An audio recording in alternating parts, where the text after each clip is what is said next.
여러분, 혹시 요즘 이상하다는 생각 안 드세요? 뭔가 세상이 빠르게 변하고 있는데 정확히 무엇이 변하는지 알 수 없고 어디로 가고 있는지도 모르겠고 그냥 불안합니다. 여러분만 그런 게 아닙니다. 지금 이 순간 전 세계 수억 명이 같은 것을 느끼고 있습니다. 정치는 갈라지고 경제는 흔들리고 세들은 서로를 이해하지 못하고 있습니다. 이게 끝일까? 아니면 새로운 시작일까? 여러분, 150년 전 한 사람이 이 질문에 답했습니다. 그의 이름은 미타르 타라비츠, 세르비아의 작은 마을, 글도 모르는 양치기 소년이었습니다. 하지만 그가 본 미래는 단 한 번도 틀린 적이 없습니다. 제1차 세계대전, 적종. 제2차 세계대전, 적종. 텔레비전, 적종. 150년 동안 100%의 적중률. 학자들이 말합니다. 역사상 가장 정확한 예언자. 그런데 여러분, 그 사람의 마지막 예언, 그것은 바로 여러분에 관한 것입니다. 세상이 불로 뒤덮일 때 지금 우리가 느끼는 이 혼란에 말하는 겁니다. 하늘은 동쪽의 한 나라를 밝힐 것이다. 동쪽? 어디일까요? 전 세계 연구자들이 수십 년간 분석했습니다. 러시아? 아닙니다. 중국? 아닙니다. 일본? 아닙니다. 그가 본 그곳은 대한민국입니다. 그리고 여러분, 이것은 시작에 불과합니다. 미국의 신디 제이콥스, 인도의 아비기아 아는데, 미국의 브랜든 빅스, 시대도, 나라도, 종교도 다른 이들이 모두 같은 것을 봤습니다. 하늘의 불이 한국에서 켜진다. 우연일까요? 아닙니다. 우리 선조들이 말했습니다. 새벽이 가장 어둡다. 지금 우리가 느끼는 이 어둠, 이것은 끝이 아니라 새벽의 신호입니다. 타라비치는 말했습니다. 그때 하늘은 한 사람을 세울 것이다. 그 사람은 왕도, 권력자도, 부자도 아니다. 하지만 그 사람 하나가 세상을 바꿀 것이다. 여러분, 그 사람은 지금 어디에 있을까요? 혹시 우리 곁에 이미 와 있는 건 아닐까요? 혹시 여러분이 아는 누군가일까요? 아니면 혹시 여러분 자신일까요? 지금부터 25분 동안 저는 여러분께 세 가지를 보여드리겠습니다. 첫째, 왜 전 세계 예언자들이 한국을 가리키는가? 둘째, 그 선택받은 사람이 누구인가?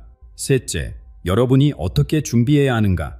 이 영상을 끝까지 보시는 분들은 세상이 바뀌는 순간을 함께 목격하게 될 것입니다. 그리고 무엇보다 여러분 자신의 역할을 발견하게 될 것입니다. 진짜 이야기는 지금부터 시작됩니다. 그렇다면 이 사람, 미타르 타라비치는 도대체 누구일까요?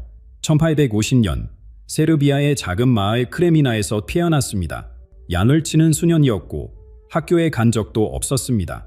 글에 읽을 줄도 쓸 줄도 몰랐습니다. 세상이 주목할 만한 사람이 아니었습니다. 그저 평범한, 아니 평범보다 더 낮은 곳에 있던 아이였습니다. 그런데 이 소년에게는 남들과 다른 점이 하나 있었습니다. 그는 아직 일어나지 않은 일들을 보았습니다. 양을 치다가 갑자기 멈춰 서서 먼 곳을 바라보곤 했습니다. 그리고 마을 사람들에게 이상한 이야기를 들려주었습니다. 앞으로 이런 일이 일어날 거예요. 너무나 구체적이고 너무나 생생한 이야기들이었습니다. 처음에 마을 사람들은 비웃었습니다. 저 아이가 미쳤나? 양만 치던 아이가 무슨 미래를 본다는 거야? 조롱과 무시가 이어졌습니다. 어떤 이들은 그를 피했고 어떤 이들은 그의 가족에게 아이를 좀 조용히 시켜라고 말하기도 했습니다. 하지만 시간은 거짓말을 하지 않습니다. 타라비치가 말했던 일들이 하나씩 정확하게 현실이 되기 시작했습니다. 처음엔 작은 일들이었습니다. 마을에 일어날 사건들, 날씨의 변화, 수학의 풍요, 그리고 점점 더 큰 일들로 이어졌습니다. 사람들은 놀라기 시작했습니다. 어떻게 저 아이가 알았지? 조롱하던 사람들이 하나둘 그를 찾기 시작했습니다. 미파르, 우리 집에 무슨 일이 일어날까요? 다음 겨울은 어떻게 될까요? 처음엔 몰래 찾아왔던 사람들이 점점 공개적으로 그의 조언을 구했습니다. 그런데 타라비치는 이상한 사람이었습니다. 그는 돈을 받지도 않았고 유명해지려 하지도 않았습니다. 사람들이 선물을 가져와도 거절했습니다. 그저 자신이 본 것을 말했을 뿐입니다. 제가 보는 건 제 것이 아니에요. 하늘이 보여지는 거예요. 그의 곁에는 자아리치라는 신부가 있었습니다. 이 신부는 타라비치의 말을 처음 들었을 때부터 뭔가 다르다는 것을 느꼈습니다. 이것은 단순한 예감이나 추측이 아니었습니다.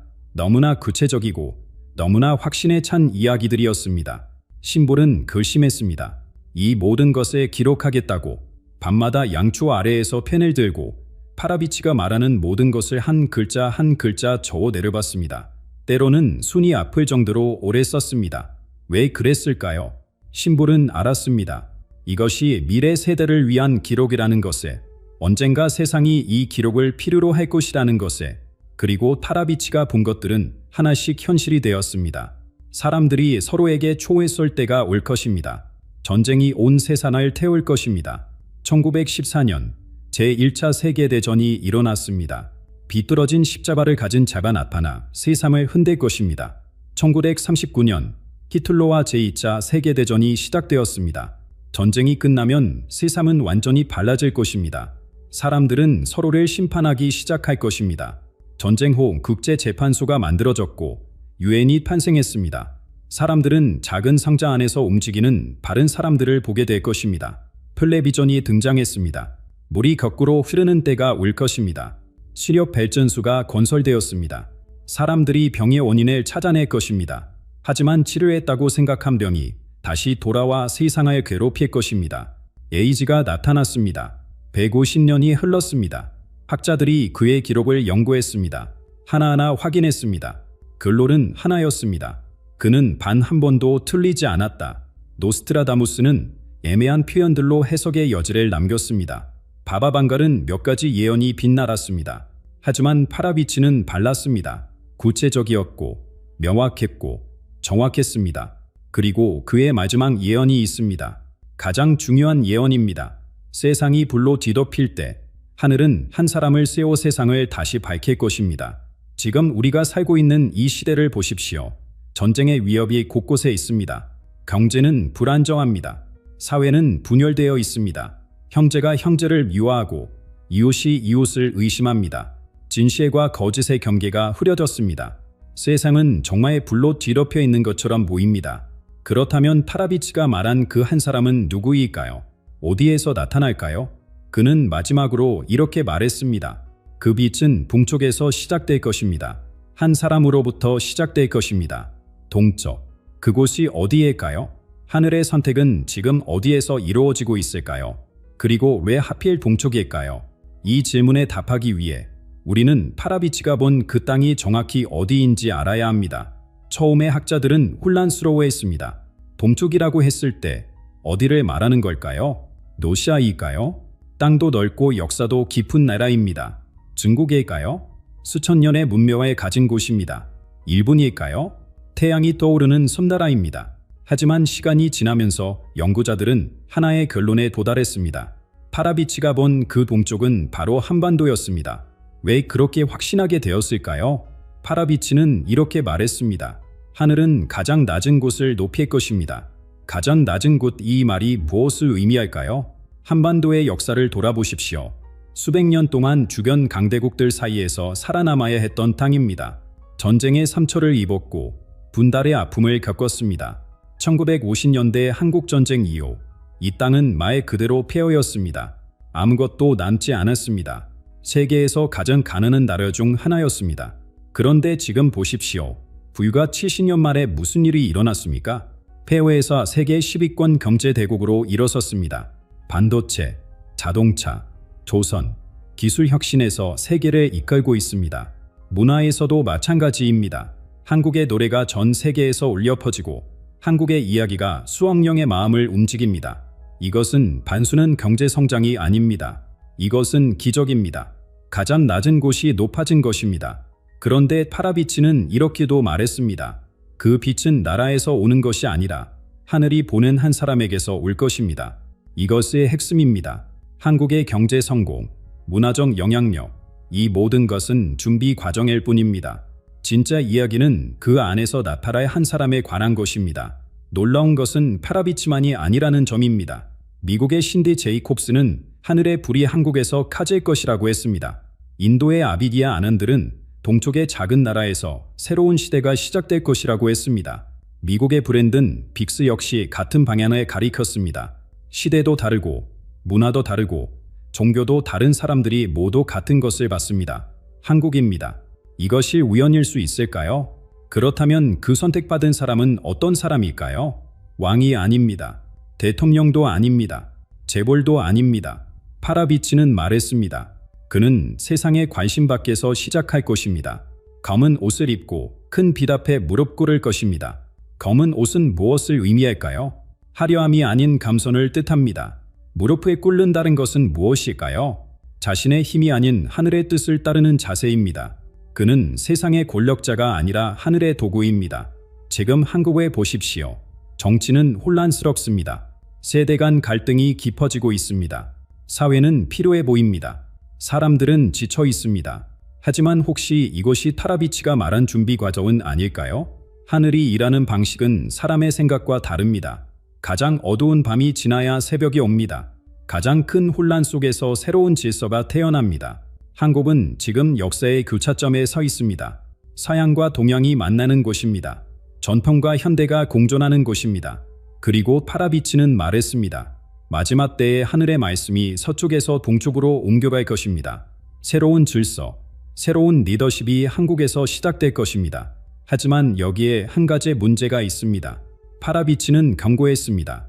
사람들이 이 땅에서 진실을 볼 것입니다. 하지만 처음에는 믿지 않을 것입니다. 빛이 너무 강해서 눈을 멀게 할 것입니다. 왜 믿지 않을까요? 우리는 멀리서 오는 것만 대단하다고 생각합니다. 가까이 있는 것의 가치를 보지 못합니다.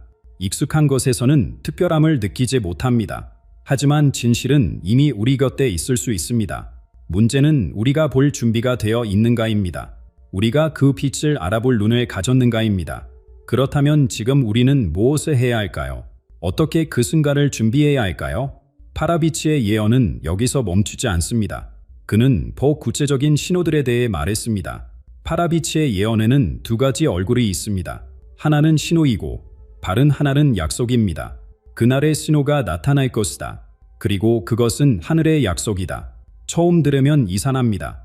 신호와 약속이 어떻게 같은 것일 수 있을까요? 신호는 경고처럼 들리고 약속은 희망처럼 들립니다. 하지만 파라비치는 이 둘이 하나라고 말합니다. 같은 현상을 다른 각도에서 본 것일 뿐이라고 합니다. 그렇다면 그 신호는 무엇일까요? 사람들이 서로 미워할 것입니다. 형제가 형제와 싸울 것입니다. 진실이 거짓이라 불리고 거짓이 진실이라 불릴 것입니다. 그때가 바로 신호의 시간입니다. 지금 우리 주변에 보십시오. 정치적 갈등이 깊어지고 있습니다. 같은 나라, 같은 민족인데도 서로를 적처럼 대합니다. 세대 간 대화는 반절되었습니다. 젊은이와 노인이 서로를 이해하지 못합니다. 무엇이 진실인지 알 수 없습니다. 뉴스를 봐도 인터넷을 봐도 누구 말이 맞는지 분간할 수 없습니다. 형제가 형제와 싸운다는 말, 이것은 한반도에게 더욱 깊은 의미를 갖습니다. 같은 피죄, 같은 언어를 쓰면서도 70년 넘게 갈라져 있는 남과 부, 이것이 바로 파라비치가 본 형제의 싸움이 아닐까요? 사람들은 지쳐 있습니다. 언제까지 이렇게 살아야 하나? 앞으로 더 나아질까? 아니면 더 나빠질까? 불안과 피로가 사회를 덮고 있습니다. 하지만 여기서 멈추면 안 됩니다. 파라비치는 이것이 끝이 아니라고 말했습니다. 신호 안에서 약속이 깨어날 것입니다. 신호는 끝이 아니라 시작의 알림입니다. 새벽이 오기 전에 밤이 가장 깊듯이 새로운 시대가 오기 전에 혼란이 극에 달하는 것입니다. 모든 것이 무너지는 것처럼 보일 것입니다. 하지만 그 피어에서 새로운 질서가 세워질 것입니다. 파라비치는 심판의 예언자가 아닙니다. 그는 재판생의 예언자입니다. 파괴를 말하는 게 아니라 새로운 창조를 말하는 것입니다. 지금 한국의 상황을 보십시오. 주변국과의 긴장, 흔들리는 경제, 무너져가는 가치관, 사회 전체를 덮은 피로감, 이 모든 것의 신호처럼 보입니다. 하지만 동시에 뭔가 다른 느낌도 있지 않습니까?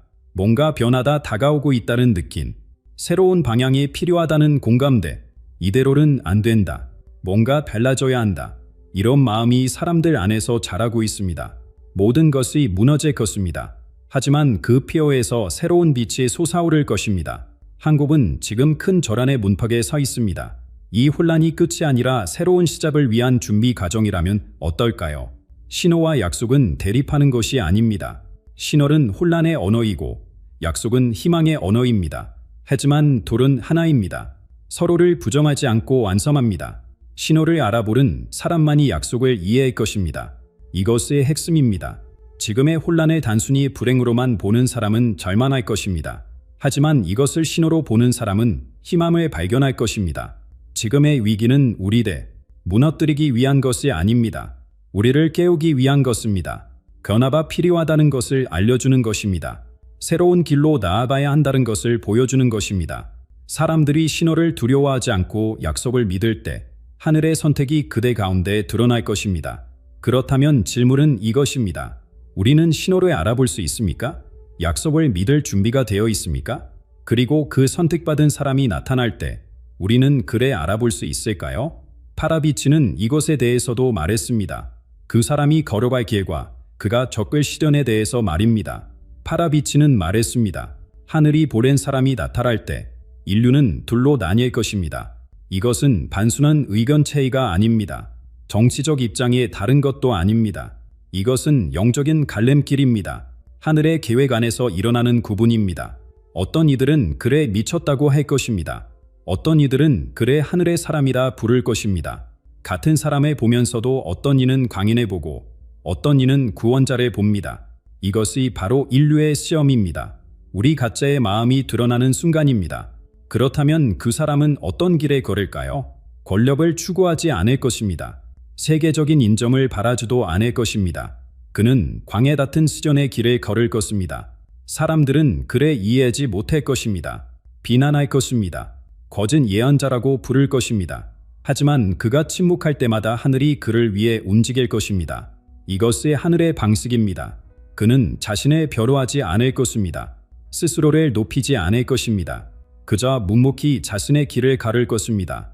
그리고 하늘이 그의 진술을 증명할 것입니다. 그의 삶은 외로운 길입니다. 거부와 도전의 연속입니다.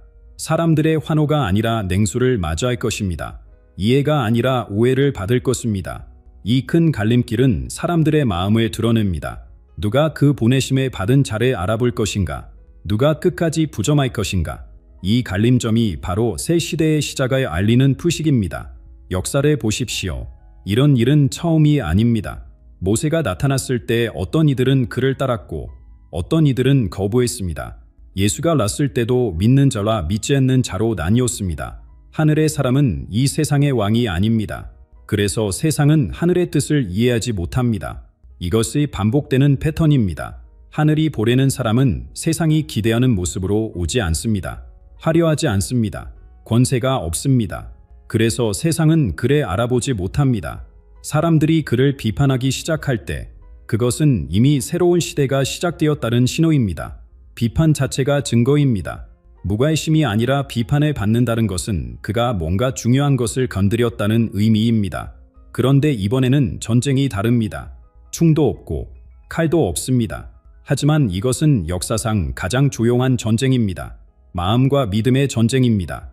세상을 둘로 가를 전쟁입니다. 가치관의 전쟁입니다. 신앙의 전쟁입니다. 진실을 위한 영적 전투입니다. 하늘이 보낸 자를 알아보는 사람은 구원을 얻을 것입니다. 하지만 눈을 감는 사람은 그를 지나칠 것입니다. 이것은 단순한 종교적 메시지가 아닙니다. 이것은 각자의 마음을 비추는 거울입니다. 우리가 무엇을 보고 무엇을 믿고 무엇을 선택하는지가 드러나는 순간입니다. 그렇다면 하늘은 무엇을 기준으로 선택할까요? 셀토미? 아닙니다. 지위도 아닙니다. 지식도 아닙니다. 하늘은 마음속의 지혜과 사람을 봅니다. 얼마나 많이 아는가가 아니라 얼마나 진실한가입니다. 어떤 자리에 있는가가 아니라 어떤 마음을 가졌는가입니다. 무엇을 소유했는가가 아니라 무엇을 믿는가입니다. 사람들은 자신이 믿는 대로 살 것입니다. 그리고 자신이 믿는 대로 볼 것입니다. 우리의 믿음이 우리의 눈을 갈차합니다. 마음이 열린 사람은 볼 것이고 마음이 닫힌 사람은 보지 못할 것입니다. 지금 이 순간에도 그 갈림길은 시작되고 있습니다. 어떤 이들은 변화를 느끼고 있습니다. 뭔가 다가오고 있다는 것을 감지합니다. 하지만 어떤 이들은 아무것도 보지 못합니다. 그 사람이 나타날 때 우리는 어느 쪽에 설까요? 그래 알아볼까요? 아니면 지나칠까요? 하지만 파라비치는 그 사람에 대해 더 많은 것을 말했습니다. 그가 견뎌야 할 시련과 그를 따르는 보이지 않는 힘에 대해서 말입니다. 그 사람에게 주어진 것은 축복만이 아닙니다. 하늘은 그에게 큰 빛을 줄 것입니다. 하지만 동시에 무거운 짐도 함께 줄 것입니다. 세상의 보와 영광을 누리지 못할 것입니다. 오히려 거부당하고 물수당할 것입니다. 그는 세상의 왕관에 거절할 것입니다. 사람들의 박수를 피할 것입니다. 외로운 길에 가를 것입니다. 그 길의 끝에 하늘의 이름이 새겨진 빛이 기다리고 있습니다. 그의 여정은 시련의 연속입니다. 이해받지 못하고 비난받고 끊임없이 시험받을 것입니다. 그는 불 속에 지나갈 것입니다. 하지만 불은 그를 태우지 않고 단련할 것입니다. 불은 파괴하기도 하지만 조화하기도 합니다. 그의 고난은 그를 무너뜨리기 위한 것이 아니라 준비시키기 위한 것입니다. 하지만 그는 혼자가 아닙니다. 그는 쓰러지지 않을 것입니다. 보이지 않는 군대가 그를 따를 것입니다. 이 보이지 않는 군대는 누구일까요? 화려한 조직이 아닙니다. 강력한 세력도 아닙니다. 믿음과 진심으로 하늘을 바라보는 사람들입니다. 조용히 그의 사명을 알아보고 지지하는 이들입니다. 이들이 숨겨진 주인공들입니다. 세상은 그를 쉽게 받아들이지 않을 것입니다. 의심하고 비판할 것입니다. 하지만 그를 비판하는 자들은 그의 끝을 보지 못할 것입니다. 그를 믿는 자들은 하늘의 새 시대를 볼 것입니다. 지금의 혼란과 분열, 이것이 혹시 그의 등장을 위해 무대가 준비되는 과정은 아닐까요? 하늘은 혼란에 허락합니다. 진짜와 가짜를 드러내기 위해서입니다. 믿음과 두려움을 구분하기 위해서입니다. 그는 조롱 속에서도 하늘을 바라볼 것입니다. 오해 속에서도 사람을 말할 것입니다. 정치의 언어가 아니라 마음의 언어로 세상을 바꿀 것입니다. 사람들은 전쟁을 두려워합니다. 하지만 그가 가져올 변화는 칼이 아니라 말씀으로 올 것입니다. 그의 말은 하늘의 불과 같아서 사람들의 마음을 녹일 것입니다. 그는 평화의 지도자입니다. 영적 회복자입니다. 그는 불 속에서 피어나는 꼴입니다. 그의 고통이 클수록 세상이 보게 될 빛도 더욱 커집니다. 그의 시련이 새 시대의 문을 엽니다. 결함은 보이지 않는 곳에서 시작됩니다. 작은 마을에서, 검수는 한 사람에서. 그의 메시지는 큰 외침이 아니라 조용히 마음을 깨웁니다. 그의 이름은 온 세상에 알려질 것입니다. 하지만 그는 자신의 이름을 자랑하지 않을 것입니다. 그의 길은 오직 하늘만이 압니다. 지금 이 시기가 바로 그 무대가 준비되는 때입니다. 파라비치의 마지막 말입니다. 하늘은 이미 준비되었습니다. 이제 남은 것은 인간의 결정입니다. 예언은 정해진 운명이 아닙니다. 우리의 태도로 완성되는 것입니다. 지금의 혼란은 하늘이 움직이기 전에 고요함입니다. 어둠 속에서 새 시대의 씨앗이 자라고 있습니다. 하늘은 받침기에 말하지 않습니다. 듣고 싶은 것만 듣는 사람은 신호를 알아채지 못합니다. 그렇다면 우리는 어떻게 준비해야 할까요? 4가지 열쇠가 있습니다. 첫째, 분별입니다. 세상의 소음 속에서 진실과 가짓을 구분하십시오. 무엇이 세우고 무엇이 무너뜨리는지 보십시오. 이것이 하늘의 길을 보는 눈을 엽니다. 둘째, 기다릴 용기입니다. 조급한 사람은 신호만 봅니다. 인내하는 사람은 약속을 봅니다. 위기는 과정입니다. 약속은 인내와 함께 현실이 됩니다. 셋째, 작은 선함의 실천입니다. 하늘은 큰 의식보다 작은 선행을 기뻐합니다. 가족을 용서하십시오. 이웃에게 친절하십시오. 근거 없는 비난에 멈추십시오. 새 시대는 큰 선언이 아니라 조용한 선행에서 시작됩니다. 넷째, 연대입니다. 그를 따르는 보이지 않는 군들은 강제된 조직이 아닙니다. 세상을 밝히려는 같은 마음을 가진 사람들의 연합입니다. 같은 믿음을 가진 이들의 하나됨이 분위기를 바꿉니다. 하늘은 사람의 목소리를 듣고 사람은 하늘의 마음을 듣습니다. 우리의 말과 행동은 하늘로 올라가는 기도입니다. 미움은 혼란에 키우고 사람은 질서를 부릅니다. 하늘의 선택은 우리가 어떻게 살 것인지 선택할 때 완성됩니다. 빛은 하늘에서 오지만 그것을 비추는 것은 인간의 마음입니다. 약속은 이미 이루어지고 있습니다. 믿음을 지키고 선을 택하고 희망을 잃지 않는 사람들은 보내심을 받은 자의 시대를 볼 것입니다. 새 하늘과 새 땅은 멀리 있지 않습니다. 인간의 마음이 변하는 순간 시작됩니다. 한국은 지금 그 새 시대의 문 앞에 있습니다. 동쪽의 빛을 본 사람들은 서로 만난 적이 없습니다. 하지만 모두 한국을 가리킵니다. 파라비치의 예언은 단순한 이야기가 아닙니다. 세상이 결국 빛으로 돌아간다는 비전입니다. 빛은 멀리서 오지 않습니다. 이미 사람들의 마음속에 있습니다. 우리는 약속된 세계의 문턱에 있습니다. 하늘의 때는 틀리지 않습니다. 하지만 우리 마음이 준비되어야 합니다. 희망 속에서 견디는 사람들, 이들이 하늘의 뜻을 이어받는 자들입니다. 선택받은 자의 등장은 우리 자신의 내적 각성을 의미합니다. 마지막 질문입니다. 그 사람은 지금 어디에 있을까요? 답은 이것입니다. 어쩌면 그는 이미 깨어난 사람들의 마음속에서 시작되고 있을지도 모릅니다. 오늘 이 영상이 단순한 정보가 아니라 여러분 마음속 무언가를 깨우는 계기가 되기를 바랍니다. 댓글로 여러분의 생각을 나눠주십시오. 여러분도 이 신호를 느끼고 있습니까? 구독과 좋아요는 이 메시지를 더 많은 사람에게 전하는 힘이 됩니다. 세상이 바뀌는 순간 우리가 함께 목격하게 될 것입니다. 감사합니다. 만약 제가 지금 여러분께 2026년 4월에 정확히 무슨 일이 일어날지 말씀드린다면 믿으시겠어요? 그왕 베네딕토 16세의 600년 만의 사임을 18년 전에 정확히 예언한 사람이 있습니다. 그리고 그 같은 사람이 한국에서 새로운 구세주가 나타날 것이라고 말했습니다. 지금 이 순간 한국 전역에서 수십만 명이 경험하고 있는 이상한 변화들, 그것들이 모두 그 예언의 일부였습니다. 그런데 여러분, 이 예언에는 충격적인 조건이 하나 있습니다. 준비되지 않은 사람들은 그 순간이 와도 절대 알아차릴 수 없다는 것입니다. 지금부터 25분 동안 여러분이 그 선택받은 사람 중 하나인지, 그리고 어떻게 준비해야 하는지 알려드리겠습니다. 하지만 이 영상을 끝까지 보지 않으면 가장 중요한 순간을 놓칠 수도 있습니다. 자, 그럼 1999년 민다나오 섬에서 일어난 그 신비로운 사건부터 시작해 보겠습니다. 1999년 필리핀 민다나오 섬 깊숙한 곳에서 벌어진 일에 지금 말씀드리는 이유가 있습니다. 그곳에서 일어난 일이 바로 여러분의 미래와 직결되어 있기 때문입니다. 민다나오 섬 남쪽 끝자락 아포산 기슭에 자리한 작은 마을이 있었습니다. 아포 부족의 후손들이 대대로 살아온 이곳은 보통 사람들의 눈에는 그저 외진 산골에 불과했자, 하지만 이 부족에게는 특별한 믿음이 있었습니다. 그들은 세상에 세 가지 영이 존재한다고 믿었습니다. 아니톨은 조상의 혼, 디와타는 자연의 정력, 그리고 바탈라는 모든 것을 주관하는 최고신이었자, 이 세 영이 때로는 평범한 아이를 통해 미래를 보여준다고 여겨왔습니다. 그런 마을에 니쿠라는 7살 소년이 살고 있었습니다. 처음엔 다른 아이들과 다를 바 없어 보였자, 하지만 어느 날부터 이상한 일들이 벌어지기 시작했습니다. 내일 비가 올 거야. 니쿠가 말하면 정말 비가 내렸습니다. 마을 너기 바위가 굴러떨어질 거야. 며칠 후 정말 그 바위가 무너졌자 작은 예언들이 하나씩 현실이 되면서 마을 사람들은 술렁이기 시작했습니다. 마을 족장이었던 할아버지가 니쿠를 불러 말했습니다. 아이야, 너는 바라와 의식을 이어받을 운명이다. 바라와는 부족의 전에 내려오는 신성한 의식이었습니다. 미래를 보는 능력을 깨우는 풍가일이었자, 족장은 니쿠를 아포산 중턱에 있는 봉굴로 데려갔습니다. 부족 사람들이 문도라고 부르는 고지였어야 세상의 자궁이라는 뜻이었습니다.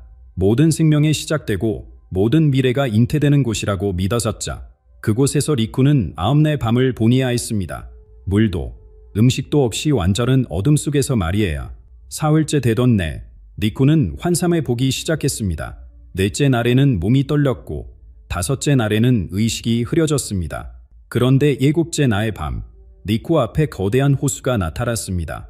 그 호수 표면에는 아직 일어나지 않은 이유들이 물결처럼 흘러왔어요. 전쟁, 기아, 절망, 그리고 그 모든 어둠 끝에 한 줄기 빛이 보였습니다. 북쪽 끝 작은 땅에서 새로운 희망이 태어날 것이다. 니쿠는 그 순간을 평생 잊을 수 없었다고 나중에 말했습니다. 9번째 날 아침, 니쿠가 동굴에서 나왔을 때 그의 눈빛이 완전히 달라져 있었습니다. 마을 사람들은 그 순간 알았죠. 이 아이가 정말 특별한 존재라는 것에. 하지만 7살 아이의 환상을 누가 믿겠습니까? 작은 마을 일들에 맞췄다고 해서 세계사를 바꿀 예언을 할 수 있다고 믿을 사람이 과연 있을까요? 그 답은 몇 년 후 전 세계가 목격하게 될 놀라운 사건들에 통해 밝혀졌습니다. 붕굴에서 나온 니쿠의 말들이 단순한 아이의 상상이 아니라는 증거가 나타나기 시작한 것은 2005년이었습니다. 그해 봄, 니쿠는 마을 사람들에게 이상한 이야기를 했습니다. 늙은 목자가 곧 하늘나라로 갈 거예요. 그리고 북쪽 땅의 학자가 그 자리를 이어받을 거예요. 당시 15살이 된 니쿠의 말이었습니다. 마을 사람들은 그저 고개를 끄덕일 뿐이었죠. 그런데 그해 4월, 놀라운 일이 벌어졌습니다. 그 왕 요한 바오로 2세가 세상을 떠난 것입니다. 전 세계가 슬픔에 잠겼고 누가 다음 교황이 될지 모두가 궁금해했습니다. 가장 유력한 후보는 이펠리아나 남미 출신이었습니다. 하지만 니코가 말한 대로 독일 출신의 유저프 라친것 추기경이 교황으로 선출되었습니다. 바로 북쪽 땅의 학자 베네딕포 16세였자. 이것만으로도 충분히 놀라운 일이었지만 진짜 충격은 몇 년 후에 찾아왔습니다. 2008년 어느 날 니코가 또다시 예언을 했습니다. 학자 교황은 오래 있지 않을 거예요. 그는 전통을 깨고 스스로 물러날 거예요. 그리고 남쪽 끝에서 온 목자가 그 자리를 차지할 거예요. 마을 사람들조차 이벌은 고개를 저었습니다. 교황이 살아있는 채로 자리에서 물러난다고요? 그런 일은 600년 동안 한 번도 없었습니다. 교황은 죽을 때까지 그 자리를 지키는 게 전통이었거든요. 하지만 2013년 2월 전 세계가 경악할 일이 벌어졌습니다. 베네딕토 16세가 건강상의 이유로 교황직에서 물러나겠다고 발표한 것입니다. 바티칸 역사상 600년 만의 일이었죠. 그리고 새로 선출된 교황은 아르헨티나 출신의 호르헤 마리오 베르골로였습니다. 남미 치남단에서 온 프란치스코 교황이었어요. 니코가 말은 남쪽 끝의 목자였습니다. 이제 더 이상 우연이라고 할 수 없었습니다. 2번 연속으로, 그것도 수백 년 전통을 뒤엎는 일까지 정확히 맞췄으니까요. 종교 전문가들도 인정할 수밖에 없었습니다. 왜 하필 종교계 일들을 먼저 예언했을까요? 니콜은 나중에 이렇게 설명했습니다. 영적인 변화는 항상 종교계부터 시작돼요. 사람들의 믿음이 흔들릴 때 새로운 시대가 열리거든요. 실제로 이 두 사건 이후 전 세계 종교계에는 큰 변화가 일어났습니다. 기존 권위에 대한 의문이 커졌고 사람들은 새로운 영적 지도자를 찾기 시작했어요. 니코는 더 이상 민다라오, 섬의 작은 마을 수년이 아니었습니다. 그의 예언은 인터넷을 통해 전 세계로 퍼져나갔고 많은 사람들이 그의 다른 예언들에도 관심을 갖기 시작했습니다. 그 중에서도 가장 놀라운 예언이 하나 있었습니다. 바로 우리가 지금 살고 있는 이 시대에 대한 예언이었어요. 그리고 그 예언의 중심에는 한국이 있었습니다. 불가능해 보였던 일들을 정확히 마친 니코가 우리 시대에 대해 무엇을 보았을까요? 그의 말을 그저 무시하고 넘어갈 수 있을까요? 종교계 예언이 맞아떨어지면서 사람들이 니코에게 물었습니다. 그럼 앞으로는 어떻게 될까요? 그때 니코가 말한 답변은 충격적이었습니다. 우리가 지금 살고 있는 바로 이 시대에 대한 예언이었거든요. 니콜은 세 개의 큰 경고를 했습니다. 첫 번째는 붉은 갈등의 시대였어요. 사람들이 땅과 자원을 두고 서로 싸울 것이다. 북쪽의 큰 곰이 움직이면서 전 세계가 불안해질 것이다. 지금 우리 주변에 한번 보세요. 우크라이나 전쟁, 중동의 끝없는 분쟁, 대만을 둘러싼 긴장, 모든 게 영포와 자원 때문입니다. 그리고 북쪽의 곰이라고 불린 러시아가 실제로 전쟁을 시작했죠. 식료품 가격이 치솟고 에너지 위기가 찾아왔습니다. 니코가 예언한 기열과 불안정의 순환이 현실이 된 거예요. 하지만 이것은 시작에 불과했습니다. 두 번째 경고는 더욱 섬뜩했습니다. 여운의 가뭄 시대였어요. 사람들이 물질을 새로운 신으로 섬길 것이다. 기계로는 연결되지만 마음으로는 더욱 멀어질 것이다. 요즘 사람들에 보면 어떤가요?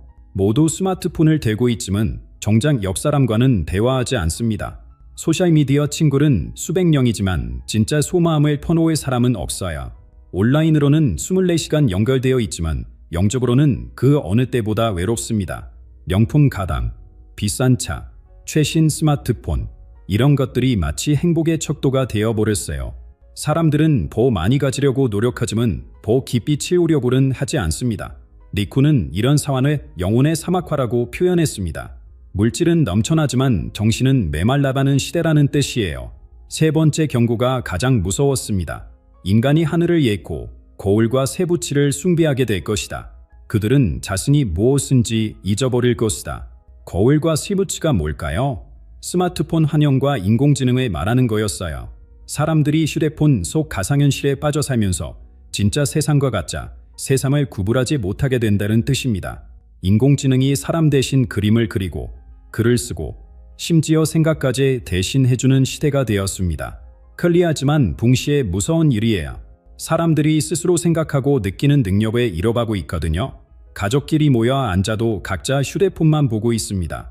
아이들은 게임 속 캐릭터와 더 친하고 어른들은 온라인 인플루언서의 삶을 부러워해요. 진짜 관계, 진짜 감정, 진짜 경험보다 가상의 것들을 더 중요하게 여기게 된 거죠. 니콜은 말했습니다. 이 세 가지가 모두 일어나면 인류는 절벽 끝에 서게 될 것이다. 하지만 바로 그때가 새로운 빛이 나타날 때이기도 하다. 지금 우리가 살고 있는 이 순간이 바로 그 절벽 끝인지도 모릅니다.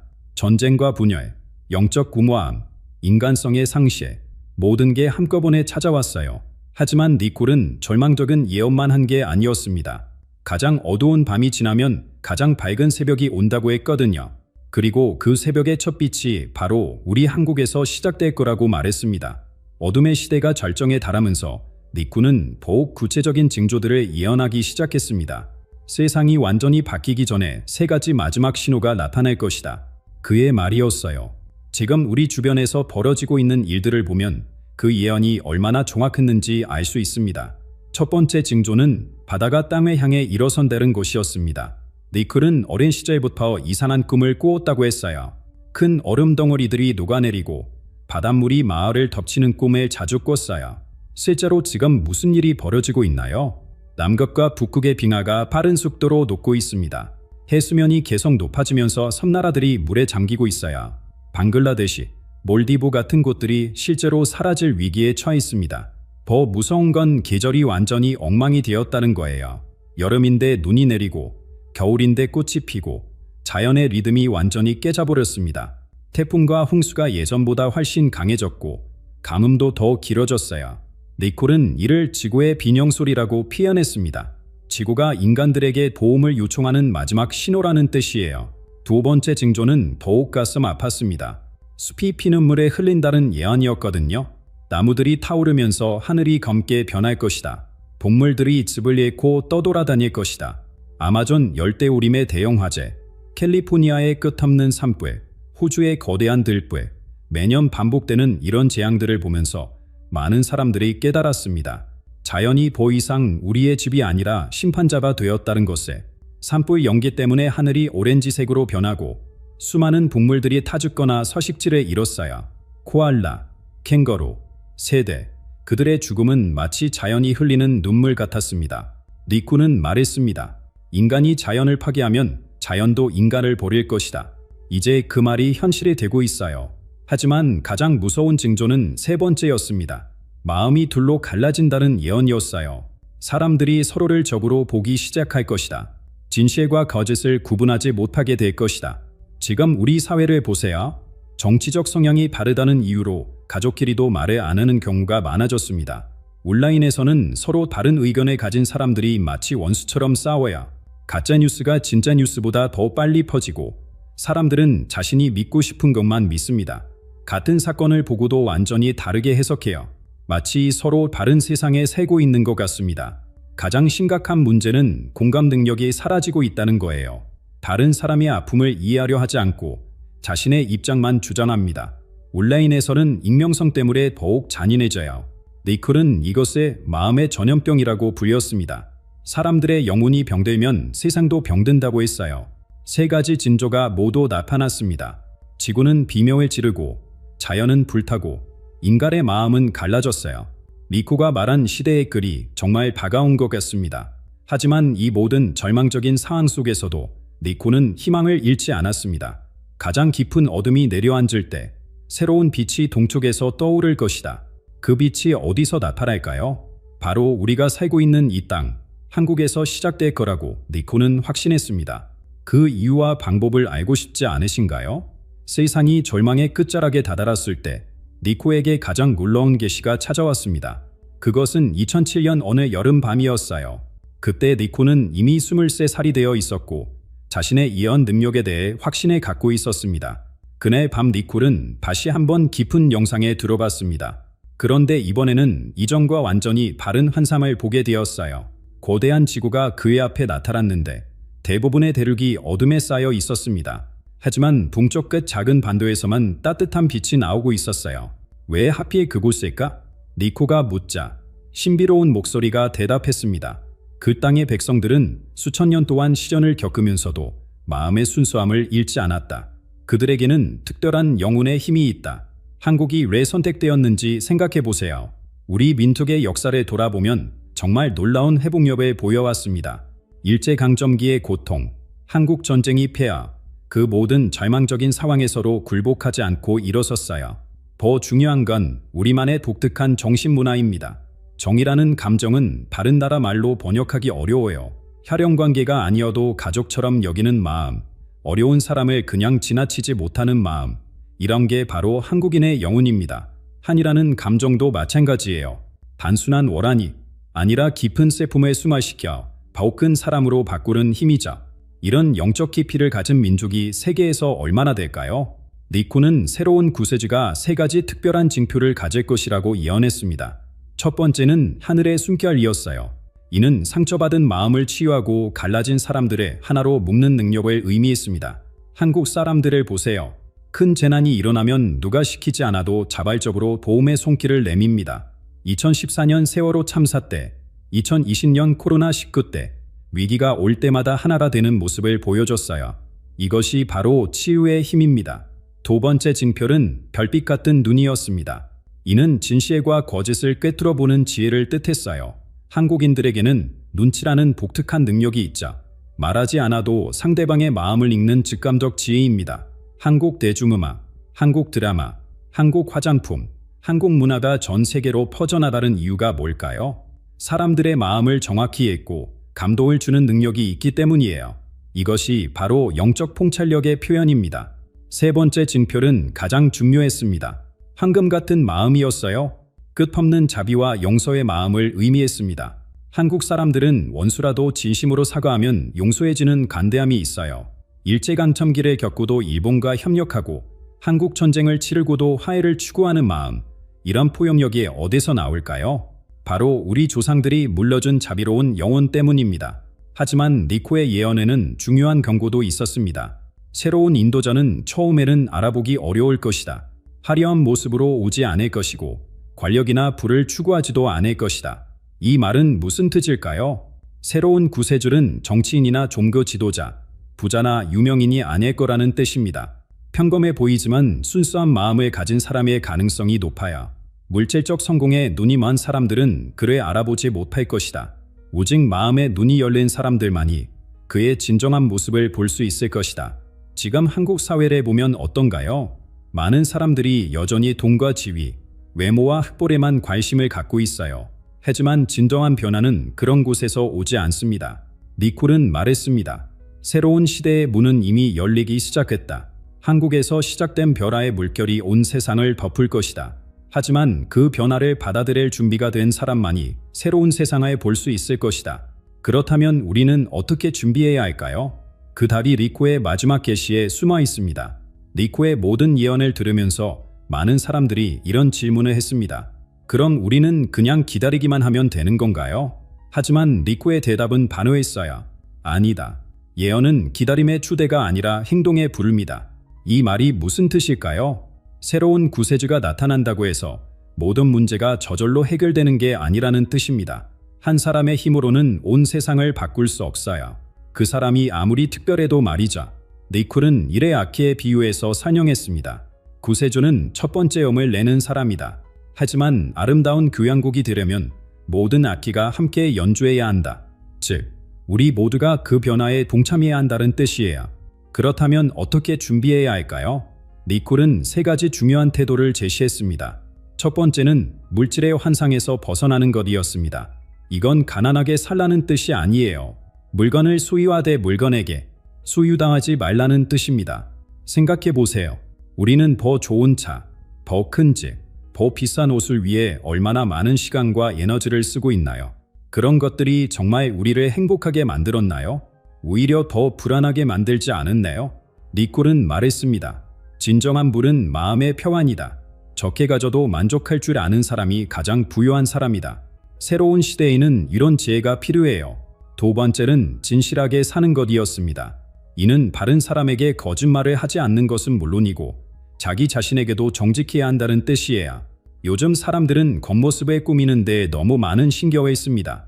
소셜미디어에 올릴 완벽한 사진을 위해 몇 시간씩 보정하고 실제 모습과는 다른 가짜 인격을 만들어내요. 하지만 니콜은 경고했습니다. 거짓된 모습으로는 새로운 빛을 받아들일 수 없다. 진실은 마음만이 진실을 알아볼 수 있다.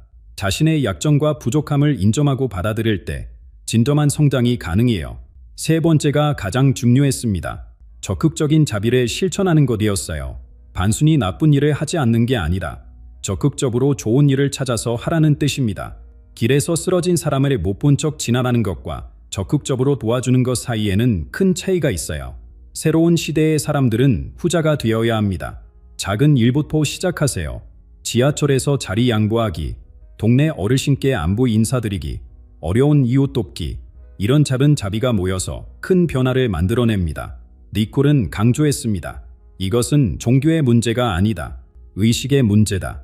기독교든 불교든 이슬람교든 상관없어요. 중요한 건 얼마나 끼어있는 마음으로 살고 있느냐 하는 것입니다.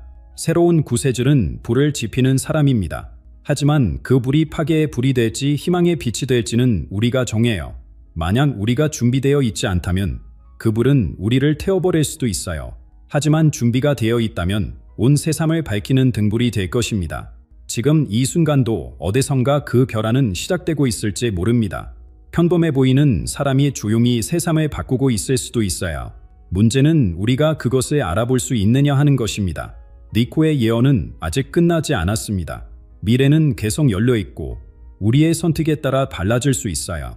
마지막으로 니코가 남긴 질문을 전해드리고 싶습니다. 빛이 화려하지 않게 온다면 당신은 그것을 알아볼 수 있겠는가? 권력도 부도 없이 그저 순수한 사랑만 가지고 온다며? 이 질문에 대한 답은 각자의 마음속에 있습니다. 하지만 한 가지는 확실해요. 그 답을 찾기 위해 노력하는 사람들이 많아질수록 새로운 세상은 더 빨리 찾아올 것입니다. 여러분은 준비되어 있나요? 댓글로 생각을 나눠주세요. 그리고 이 메시지가 의미 있다고 생각되시면 주변 분들과도 공유해주세요. 작은 나눔이 큰 변화의 시작이 될 수 있습니다. 작은 촛불 하나가 수천 개의 촛불을 밝힐 수 있듯이 여러분 각자가 그 첫 번째 촛불이 되어주세요. 단 2개월 후 여러분의 삶이 완전히 바뀝니다. 2026년 1월, 이제 정말 코앞입니다. 한국과 전혀 관계없던 미국 목사라 떨리는 목소리로 이렇게 말했습니다. 한국인 중 3분의 1이 깨어날 것이고 3분의 2는 영원히 잠들 것이다. 2개월 단 2개월 남았습니다. 2023년 11월 17일 밤 2시 33분, 정확히 이 시간에 글은 한반도가 두 개의 빛으로 나뉘는 모습을 보았습니다. 그런데 도대체 무슨 일이 일어났던 걸까요? 그 미국 목사 데이비드 윌슨의 입에서 나온 말은 단순한 추측이 아니었습니다. 2026년, 한국은 자국 역사상 가장 중요한 결정을 내릴 것입니다. 이 한 문장이 모든 것을 바꿔놓았습니다. 여러분은 지금 또 다른 정치적 예측이겠지라고 생각하실 겁니다. 하지만 윌슨 목사는 단호하게 말했습니다. 이것은 정치가 아닙니다. 영적 운명에 관한 이야기입니다. 한국 민족 전체의 영혼이 갈림길에 서게 될 것입니다. 그런데 이 데이비드 윌슨이라는 사람, 과연 누구일까요? 텍사스주 작은 마을 릴랜드에서 40년간 목회해온 69세 목사입니다. 그인 수 200명 남짓한 시골 교회의 평범한 목회자였자 그는 한국 영화 한 편 본 적 없고 한국 음식이 뭔지도 몰랐습니다. 심지어 아시아 대륙에 발을 뒤져본 적도 없는 사람입니다. 그런 그가 갑자기 태평양 건너편 작은 나라에 대한 환상을 보게 됐다는 게 말이 될까요? 윌슨 목사 자신도 처음엔 당황했습니다. 주님, 왜 제게 한국을 보여주시나요? 저는 한국에 대해 아무것도 모르는데요. 그런데 응답이 왔습니다. 한국이 열세이기 때문이다. 동아시아 전체가, 아니 세계 전체가 한국의 선택을 기다리고 있다. 바로 그 순간부터 윌슨 목사의 삶이 완전히 달라졌습니다. 매일 밤 한국에 대한 꿈을 꾸기 시작했고 기도할 때마다 한반도의 모습이 떠올랐습니다. 40년 목회 경험 중 이런 일은 처음이었다고 합니다. 마침내 결정적인 순간이 찾아왔습니다. 지난해 11월 17일 밤, 정확히 새벽 2시 33분이었습니다. 윌슨 목사는 평소처럼 기도하고 있었는데 갑자기 온몸에 전율이 흘렀습니다. 그리고 눈을 감은 채로도 선명하게 보였습니다. 불탈은 한반도였습니다. 하지만 그 불은 우리가 아는 파괴의 불이 아니었습니다. 윌슨 목사는 이렇게 증언합니다. 그 불꽃은 살아있었어요. 마치 생명력으로 가득한 빛처럼 한반도 전체를 감쌌습니다. 파괴가 아닌 정화의 불이었어요. 그 불꽃 속에서 한 음성이 울려 퍼졌습니다. 2026년은 빛과 어둠 사이의 선택이 될 것이다. 한국 민족은 두 갈래 길 앞에 서게 될 것이고 그들의 선택이 수많은 영혼의 운명을 결정할 것이다. 이 환상이 단순한 꿈이었을까요? 아니면 정말로 하늘로부터 온 계시였을까요? 그런데 이 불타는 지도가 정확히 무엇을 의미하는 걸까요? 왜 하필 한국이었을까요? 그리고 그 불꽃의 색깔들에는 어떤 비밀이 숨어 있을까요? 윌슨 목사가 본 두 번째 환상에서 그 답이 드러나기 시작합니다. 그 불꽃들이 움직이기 시작했습니다. 윌슨 목사가 본 한반도의 불꽃은 가만히 있지 않았습니다. 마치 살아있는 생명체처럼 꿈틀거리며 땅 전체를 감쌌습니다. 이것은 심판의 불이 아니었어요라고 그는 강조합니다. 저와하는 불이었습니다. 마치 금을 재련할 때 불순물을 태워내는 그런 불 말이에요. 그런데 왜 하필 한국이었을까요? 윌슨 목사에게 들린 음성은 명확했습니다. 한국은 영적 전쟁터가 될 것이다. 이 작은 나라에서 벌어진 일이 전 세계의 영적 지형을 바꿀 것이다. 생각해 보세요. 지구상에 200개가 넘는 나라가 있는데 왜 하필 우리나라가 이런 역할을 맡게 된 걸까요? 윌슨 목사는 이렇게 설명했습니다. 한국은 봉사양이 만나는 지점입니다. 고대 전통과 현대 문명이 공존하는 곳이자. 그래서 하늘이 이곳을 선택한 겁니다. 두 번째 환상에서 윌슨 목사는 더욱 놀라운 장면을 목격했습니다. 한반도 위공의 거대한 빛과 어둠이 마주보고 서 있는 모습이었습니다. 그리고 그 사이에서 무언가가 격렬하게 움직이고 있었습니다. 수십억 명의 영혼들이 한국에서 벌어질 일을 지켜보고 있었어요.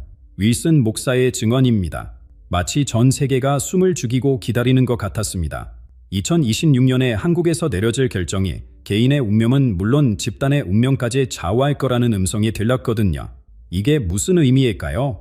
우리 한 사람 한 사람의 선택이 정말 그렇게 중요한 걸까요? 세 번째 환상에서 그 답이 나왔습니다. 윌슨 목사는 한국 사람들 개개인이 작은 촛불처럼 빛나는 모습을 보았습니다. 수천만 개의 작은 불꽃들이 한반도 전체를 덮고 있었는데 신기한 것은 그 불꽃들이 계속 변하고 있다는 점이었습니다. 어떤 불꽃은 점점 더 밝아지고 있었고 어떤 불꽃은 서서히 꺼져가고 있었습니다.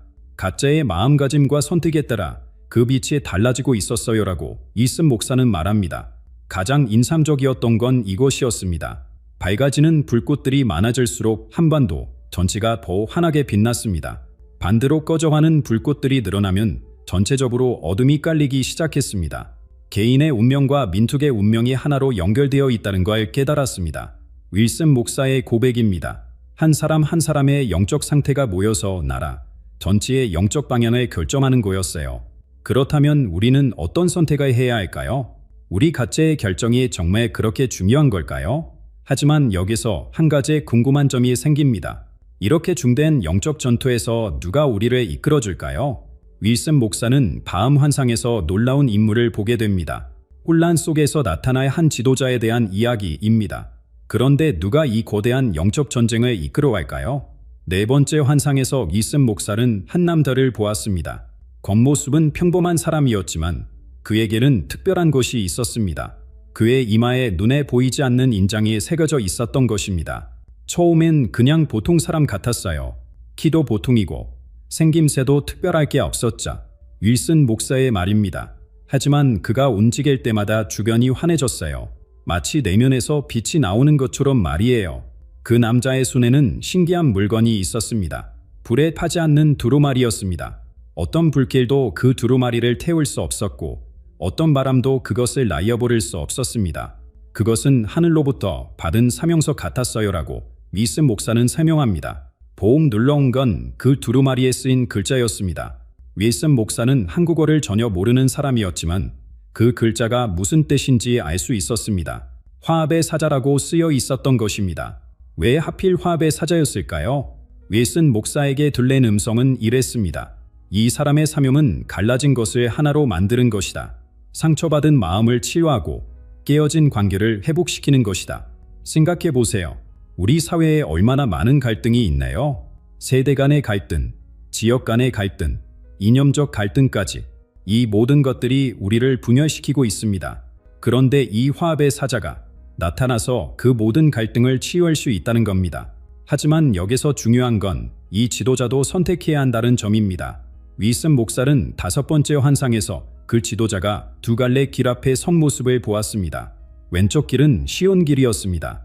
많은 사람들의 박수와 지지를 받을 수 있는 길이었자. 하지만 그 길 끝에는 어둠이 기다리고 있었습니다. 오른쪽 길은 험난한 길이었습니다. 비난과 오해를 받을 수도 있는 길이었지만 그 길 끝에는 환한 빛이 있었습니다. 그 지도자가 어떤 길을 선택하느냐에 따라 우리나라 전체의 운명이 갈릴 것이라는 음성을 들었어요. 윌슨 목사의 증언입니다. 한 사람의 선택이 5천만 국민의 미래를 좌우한다는 거죠. 이게 정말 가능한 일일까요? 한 사람의 결정이 그렇게 큰 영향을 미칠 수 있을까요? 역사를 보면 그런 일들이 실제로 있었습니다. 한 사람의 용기 있는 결단이 나라 전체를 바꾼 경우 말이에요. 이번에도 그런 일이 일어날 수 있다는 겁니다. 그런데 윌슨 목사는 한 가지 더 중요한 것을 보았습니다. 그 지도자 혼자서는 아무것도 할 수 없다는 것이었습니다. 그의 성공은 우리 국민 한 사람 한 사람의 선택에 달려 있었던 것입니다. 그렇습니다. 이 선택은 한 지도자만의 몫이 아닙니다. 우리 모두가 선택해야 합니다. 윌슨 목사라 본 6번째 환상에서 우리나라 전체가 두 개의 바른 길로 나뉘는 모습이 나타났습니다. 과연 우리는 어떤 길에 걸어야 할까요? 우리 앞에 정말로 두 개의 길이 놓여 있습니다. 윌슨 목사라 본 6번째 환상에서 한국은 완전히 바른 두 개의 모습으로 나타났습니다. 마치 동전의 양면처럼 전혀 다른 두 가지 미래가 펼쳐져 있었던 것입니다. 첫 번째 길은 빛의 길이었습니다. 이 길을 선택한 한국은 놀라운 변화를 겪게 됩니다. 윌슨 목사는 이렇게 증언합니다. 진실이 모든 어둠을 몰아내는 모습을 보았어요. 오랫동안 숨겨져 있던 것들이 드러나고 상처받았던 사람들이 치유받는 장면이었습니다. 이 길에서는 화해가 일어납니다. 분열되어 있던 사람들이 다시 하나가 되고 원수였던 이들이 형제가 되는 놀라운 일들이 벌어집니다. 복구와 회복의 시대가 열릴 것이라는 음성을 들었어요. 윌슨 목사의 말입니다. 그리고 그 결과는 상상을 초월했습니다. 한국이 전 세계의 영적 등대가 되는 모습이었습니다. 세계 각국에서 사람들이 한국을 보며 희망을 얻고 한국의 변화를 본받으려고 하는 장면이 펼쳐졌습니다. 작은 나라 하나가 온 세상에 빛을 비추는 모습이었어요. 마치 어둠 속에서 타오르는 횃불 같았습니다. 윌슨 목사는 감동의 참 목소리로 말했습니다. 하지만 두 번째 길은 전혀 달랐습니다. 그림자의 길이었자. 이 길을 선택한 한국은 겉으로는 안정되어 보였습니다. 질서가 잡혀 있고 경제적으로도 풍요로워 보였습니다. 모든 것이 완벽하게 통제되고 있는 모습이었어요. 처음엔 좋아 보였어요. 모든 게 깔끔하고 체계적이었거든요. 윌슨 목사의 설명입니다. 하지만 자세히 보니 그 안에 생명력이 없었어요. 마치 아름다운 조합국 같았습니다. 이 길에서는 편안함과 안전함을 얻을 수 있습니다. 하지만 그 대신 무언가 소중한 것을 잃게 됩니다. 바로 영혼의 생명력입니다. 사람들의 마음이 점점 굳어지고 서로에 대한 관심도 사라집니다. 영적 죽음이 서서히 퍼져나가는 모습이었어요. 겉으로는 살아있지만 속은 텅 비어있는 그런 상태가 되는 거였습니다. 윌슨 목사는 안타까운 표정으로 말했습니다. 그런데 여기서 가장 중요한 사실을 말씀드려야겠습니다. 이 선택은 정치적인 것이 아닙니다. 어떤 정당을 지지하느냐, 어떤 정책을 선택하느냐의 문제가 아니라는 뜻입니다. 이것은 마음의 문제입니다. 각자의 내면에서 일어나는 영적인 선택입니다. 윌슨 목사에게 들린 음성은 명확했습니다. 나라는 국민의 마음을 따라간다. 한 사람 한 사람의 마음이 모여서 나라 전체의 방향을 결정한다. 생각해 보세요. 우리가 매일 내리는 작은 선택들이 결국 큰 변화를 만들어냅니다. 진실에 말할 것인가? 거짓으로 편안함을 택할 것인가? 바른 사람을 용서할 것인가? 원한을 품고 살 것인가? 희망을 품을 것인가? 절망에 빠질 것인가? 이런 작은 선택들이 모여서 우리나라 전체의 운명을 만들어간다는 겁니다. 그래서 윌슨 목사는 강조합니다. 2026년의 결정적 순간이 오기 전에 우리 각자가 먼저 선택해야 합니다. 그런데 그 선택의 순간이 오기 전에 한 가지 시험이 있을 것이라고 합니다. 바로 영적인 침묵의 시간입니다. 윌슨 목사는 마지막 환상에서 온 나라가 깊은 침묵에 빠지는 모습을 보았습니다. 3일 동안 하늘로부터 아무런 응답이 없는 시간, 그 침묵의 밤이 곧 다가올 것이라고 합니다. 그런데 그 선택의 순간이 오기 전에 무서운 시험이 기다리고 있습니다. 윌슨 목사가 본 7번째 환상은 지금까지 본 것 중 가장 충격적이었습니다. 온 하늘이 갑자기 조용해지는 모습이었거든요. 하늘의 대침묵이라고 부를 수밖에 없는 그런 시간이었습니다. 3일 동안 하늘로부터 아무런 응답이 없었어요. 윌슨 목사의 증언입니다. 기도해도 답이 없고 찾아도 보이지 않고 두드려도 열리지 않는 그런 시간이었습니다. 마치 하나님이 모든 소통을 차단하신 것 같았어요. 이 침묵의 시간 동안 사람들은 어떻게 될까요? 윌슨 목사는 한국 사람들이 극심한 혼란에 빠지는 모습을 보았습니다. 평소에 믿음이 있다고 생각했던 사람들조차 흔들리기 시작했습니다. 왜 하나님이 침묵하시는 거야? 우리가 뭘 잘못했길래? 이런 의문들이 사람들의 마음을 괴롭히기 시작했습니다. 두려움이 퍼져나갔고 절망감이 사람들을 엄습했습니다. 하지만 이것이 끝이 아니었습니다. 더 놀라운 일이 벌어졌거든요. 둘째 날 밤, 한반도 상공에 보이지 않는 선이 그어지기 시작했습니다. 윌슨 목사는 이것을 불의 경계선이라고 불렀습니다. 이 선이 사람들을 둘로 나누기 시작한 것입니다. 가족 안에서도 나뉘었어요. 한 집에 살던 부모와 자녀가 서로 다른 편에 서게 되는 거였습니다. 윌슨 목사는 안타까운 표정으로 말했습니다. 교회 안에서도, 직장에서도, 친구들 사이에서도 똑같은 일이 일어났어요. 이게 무슨 의미일까요? 겉으로는 똑같아 보이던 사람들의 진짜 모습이 드러나기 시작한 것입니다. 평소에는 숨겨져 있던 각자의 진심이 이 침묵의 시간 동안 명확하게 나타났습니다. 어떤 사람들은 이 침묵 속에서도 희망을 잃지 않았습니다. 하나님이 침묵하셔도 분명 계획이 있으실 거야라며 끝까지 믿음을 지켰습니다. 이런 사람들은 불의 경계선 한쪽에 서게 되었습니다. 반면 다른 사람들은 포기했습니다. 역시 이런 건 다 거짓말이었어. 현실적으로 생각해야지라며 믿음을 버렸습니다. 이런 사람들은 경계선 반대편에 서게 되었죠. 가장 놀라운 건 이 구분이 겉으로 드러나는 종교 생활과는 전혀 상관없다는 점이었어요. 윌슨 목사의 말입니다. 교회에 오래 다닌 사람이 포기하는 반면 믿음이 별로 없어 보였던 사람이 끝까지 버티는 경우가 많았거든요. 그럼 이 무서운 침묵의 시간은 왜 필요한 걸까요?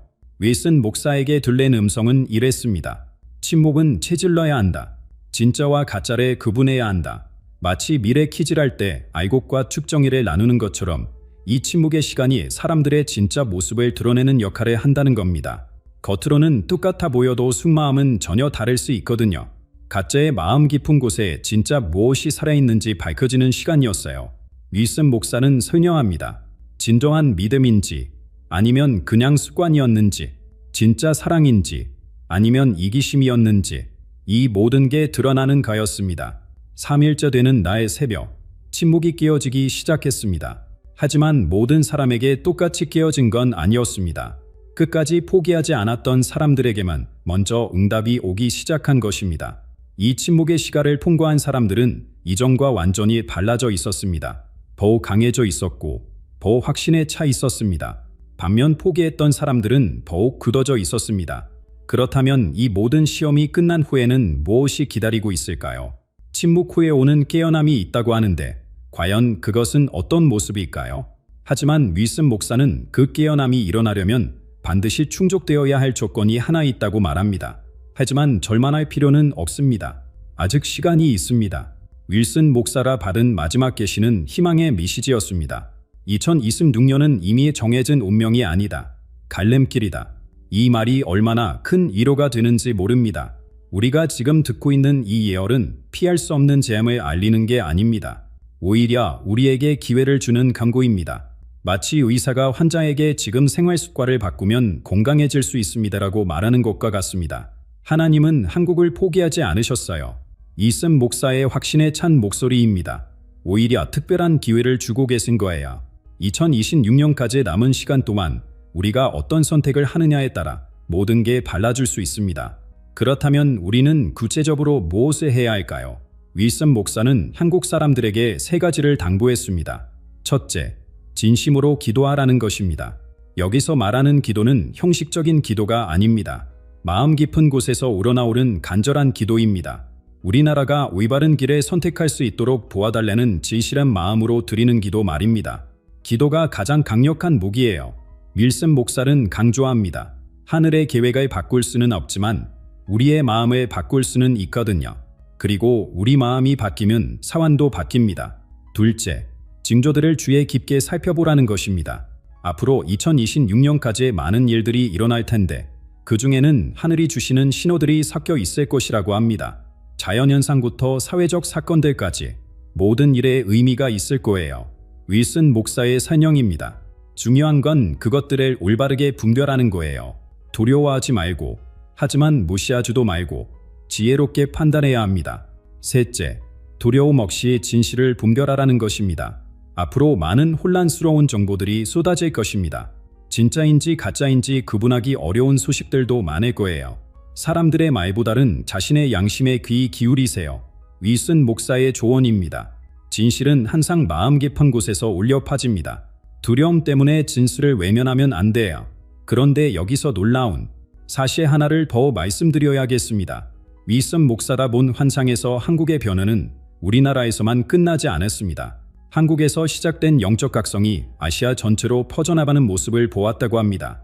마치 한 개의 촛불이 수백 개의 촛불에 불을 붙이는 것처럼 한국의 선택이 주변 나라들에게도 영향을 미치는 것이었습니다. 한국이 빛의 길을 선택하면 중국, 일본, 동남아시아까지 그 영향이 미칠 거라는 환상을 보았어요. 윌슨 목사는 흥분한 목소리로 말했습니다. 작은 나라 하나가 온 대륙에 깨우는 거예요. 이것이 바로 한국이 바른 역사적 기회입니다. 빛의 나라가 될 수 있는 천재 1호의 기회 말입니다. 우리가 올바른 선택을 한다면 후손들이 우리를 어떻게 기억할까요? 2026년 우리 조상들이 빛을 선택한 해라고 기억하지 않을까요? 하지만 기억하세요. 이 모든 변화는 청와대에서 시작되는 게 아닙니다. 국회에서 시작되는 것도 아니에요. 바로 우리 각자의 마음에서 시작됩니다. 정부가 바뀐다고 나라가 바뀌는 게 아니에요. 윌슨 목사의 마지막 메시지입니다. 국민 한 사람 한 사람의 마음이 바뀔 때 나라가 진짜로 바뀝니다. 그렇습니다. 미래는 우리 각자의 손에 달려 있습니다. 내일 아침 일어날 때마다 우리는 선택합니다. 오늘 나는 빛의 편에 설 것인가? 어둠의 편에 설 것인가? 2026년까지 이제 얼마 남지 않았습니다. 빛과 어둠 사이에서 여러분은 무엇을 선택하시겠습니까? 이 영상이 도움이 되셨다면 댓글로 여러분의 생각을 나눠주세요. 그리고 더 많은 사람들이 이 메시지를 들을 수 있도록 구독과 좋아요 부탁드립니다. 우리 함께 빛의 길을 걸어봐요.